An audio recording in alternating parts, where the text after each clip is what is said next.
অনুষ্ঠানটিতে বিংশ শতাব্দীর সমাজ চিত্রিত হয়েছে, যেখানে বাল্যবিবাহের মতো সামাজিক কুপ্রথার প্রচলন ছিল। চ্যানেল এবং নেটওয়ার্ক এই ধরনের প্রথার অনুমোদন করে না এবং তীব্র নিন্দা করে।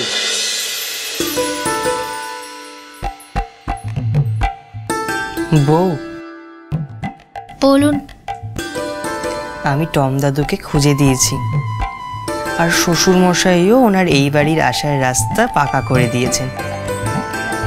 এইবার যদি তুমি পড়াশোনা না করো, তাহলে কিন্তু আমি সেটা কোনো মতেই বরদাস্ত করব না।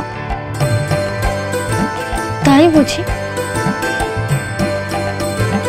আমি যদি ফাঁকি মারি, তখন কি করবেন? কি করব? এইভাবে নাক টিপে দেব। আমার লাগে না বুঝি? ফুলের মতো বউটি আমার টুসকি দিলেই লাগে। তোমায় এত পড়ে কেন? পেলেম না কেউ আগে? আমার পড়াশোনা নিয়ে তো দেখছি আপনার ভারী চিন্তা। তো নিজের লেখাপড়া নিয়ে একটু চিন্তা করেন না কেন? এতদিন পর তো স্কুলে গেছিলেন, তাও তো শুনলাম পেট ব্যথার বাহানা দিয়ে পালিয়ে গেছিলেন। এই, তুমি জানলে কি করে? আমি সব জানি। ও, কোটকেটা গদ্দারি করেছে না? তোমাকে সব বলে দিয়েছে? বলবে না? ও বুঝি আপনার শুধু মন্ত্রী? আমারও তো ঠাকুর। বুঝলাম। কিচ্ছু বোঝেননি। টম দাদু যেমন আমাকে পড়াতে আসবে, তেমন আপনাকেও আপনার পড়াশোনায় মন দিতে হবে। হচ্ছিল তোমার পড়াশোনা নিয়ে কথা, তুমি আমার পড়াশোনাটাকে মাঝখানে টেনে আনলে কেন বলো তো বউ? তাই বলে আপনি পড়াশোনা করবেন না? আচ্ছা, অর্ধাঙ্গিনী মানে কি জানো বউ? তা পৃথ্বীরাজের মানে বইতে কি লেখা আছে শুনি? মানে যে কোনো জিনিস স্বামী স্ত্রীর মধ্যে সমানভাবে ভাগ করে নাও। এই যেমন তুমি পড়লেই আমার পড়া। কি? ওরে পারুল মা! বাবা! মারে, কেমন আছিস মা? জামাই বাবা, ওরে নিয়ে আয়। এক কলসি গুপ্তধন পন্দার পরেও 20 হাঁড়ি মিষ্টি নিয়ে এসেছি। হ্যাঁ রে জবা, হাঁড়িগুলো তো হালকা কেন? কে জানে, যাক কি, চলো আগে এগুলোকে নামিয়ে দিই। বলছি, এই কি সেই মক্কেল যে জামাইয়ের দিকে বন্দুক তাক করেছিল? শান্ত হন বেআইন। আপনি খালি আমাকেই শান্ত হতে বলেন, ওদিকে জামাইয়ের দিকে যে বন্দুক তাক করেছিল সেবেলা। সব কথা এখন থাক না।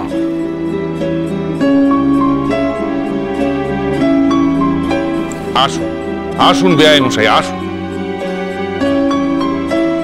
বলছি কি, আপনি বৌমার মা তো? কেন, রাজার বউকে দেখে বুঝতে পারছেন না বড় মামি? মা আসলে ওই বয়স হচ্ছে তো, চোখে চানি পড়েছে বোধহয়, তাই বুঝিনি। আসুন, ভেতরে আসুন। তা দিদি, শুনলেন বেয়ানের নাকি পা ভেঙে গেছে। তো কেমন আছেন উনি এখন? ঠিকই আছেন, তবে কবির মশাই না কোনো হাঁটা চলা করতে মানা করেছেন। উনি ওনার ঘরে বিশ্রাম করছেন। ওরে আসব কোথায়? গুনে গুনে 50 খানা দত্ত এনেছি, সামনে আয়। আমার বাবা বিক্রমপুরের রাজা, শুনলেন 50 খানা তত্ত্ব এনেছে। মোটে 50টা, আমি তো 150 খানা এনেছিলাম। বলুন বেআইন মশাই, কে কটা তত্ত্ব এনেছে এখানকার প্রতিযোগিতা হচ্ছে না তো, ওনাদের থামতে বলুন, ওনারাই তো কাউন্ট করাচ্ছেন। যা ছিল সব নিয়েছি, আর নাই।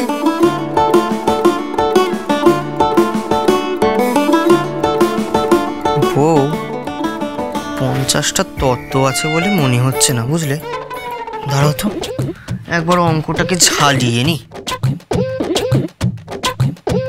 মানিক দাদা, আমিও গুনবো। চলো চলো চলো।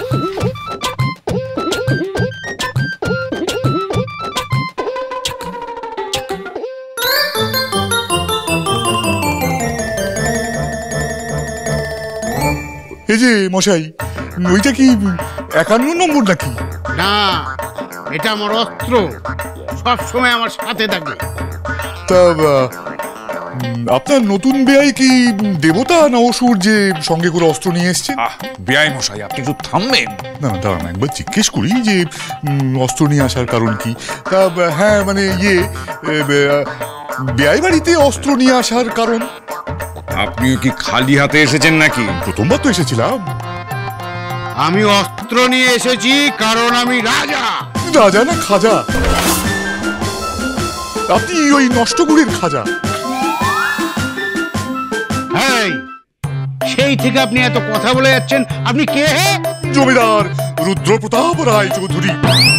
এই গোপটা পড়ে এলে ভালো করতো। তা বন্দুকটা খালি এনেছেন না গুলি আছে? চালিয়ে দেখাবো।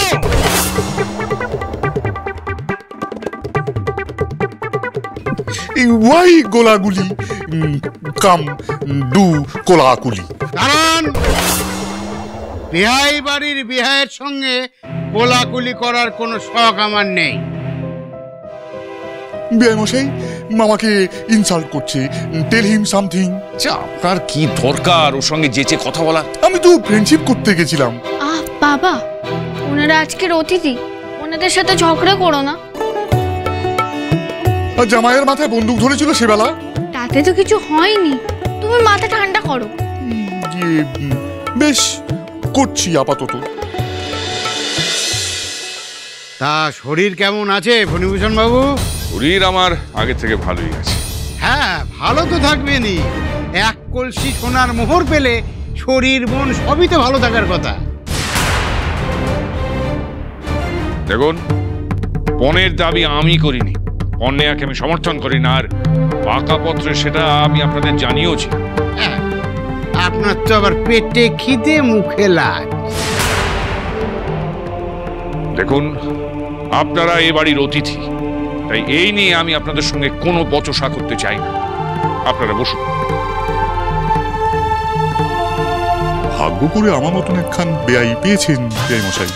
বিভূতি অসুরের মতন বেয়াই পেলে আর দেখতে হতো না। আপনিও তো কম খেল দেখান। আমি ওর মতো হলে আপনার হাড়ে দুব্বটনি গজিয়ে যেত। ও আচ্ছা, যে মনে পড়েছে, আমার ছোট্ট একটা কাজ আছে, আমি সেটি এক্ষুনি চলে আসছি। ঠিক আছে?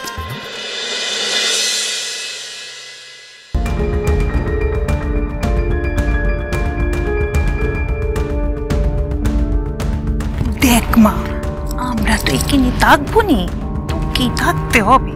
তা বলে কি সবসময় না চোখ কান খোলা রাখ। পুরো বাড়িটা না হাতের মতোই নিতে হবে, বুঝলি মা?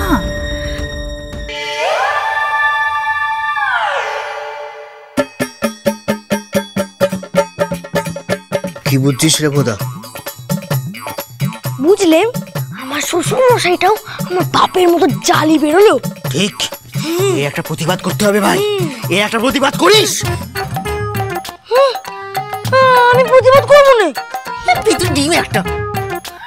আচ্ছা ঠিক আছে, আমি গিয়ে শুরু করছি, তুই শেষটা করিস।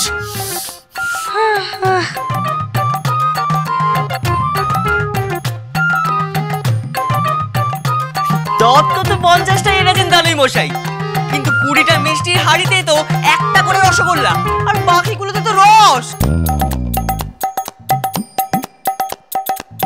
যাক, ময়রা ফাঁকা হাড়ি দেয়নি। তবে হয়তো আনতে আনতে পড়ে গেছে। মুখ বাঁধা হাড়ি থেকে নিউ বেয়াই ঢপের রাজা তাই এনেছেন রস। গুনতিতে তো 50টাই, কিন্তু হয়নি লস। ঠিক কিনা নিউ বেয়াই? বাবা থাক না। আরে থাকবে কেন? বন্দুক রয়েছে ফুল, হাড়ির ভেতর ফাঁকা, গরুর গাড়িতে হেডলাইট, বাট নাই গড়ানোর চাকা।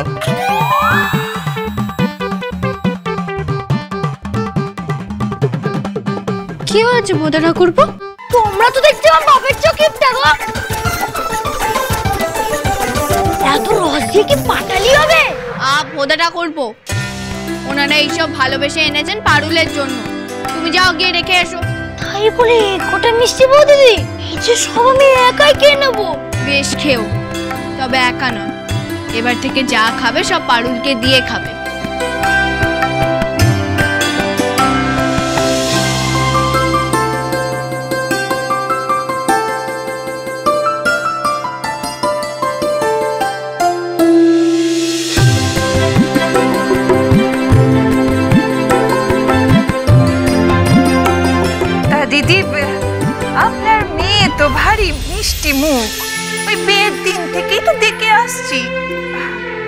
আবার মন রেখে কথা কয়।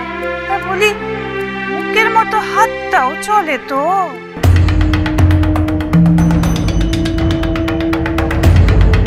না মানে আমার মেয়ে পারুলেন না আবার মুখের থেকে হাতটাই চলে বেশি। রাজবাড়ির মেয়ে বটে, কিন্তু ওই উঠোনি কোনো গুটে দেওয়া, এই শাউরি সেবা আত্মীর করা থেকে হেসেল সামলানো সব পারবে আমার মেয়ে পারু। আসলে ওই শুধু মুখের কথা থেকে না, কাজেও সবার মন জয় করবে এমনই শিক্ষা দিয়েছি আমার মেয়েকে। কিন্তু বেয়ান, এক বালতি দুধে ওই এক ফোঁটা গোচনা যে কথা দিয়েই পড়ে, মুখের ভাষা যদি ঠিক না হয় না, এই এত সব শিক্ষে সব তো জলে চলে যাবে।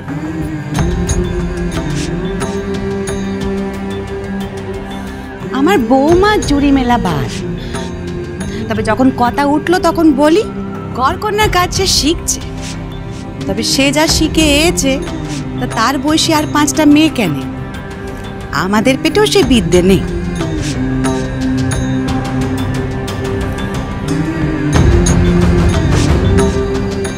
আসুন, ভেতরে বসবেন, আসুন।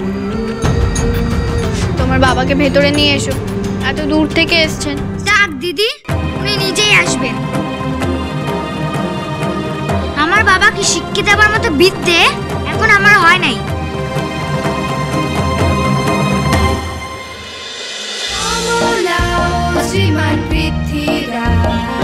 চলো চলো চলো চলো চলো পাল্টাই।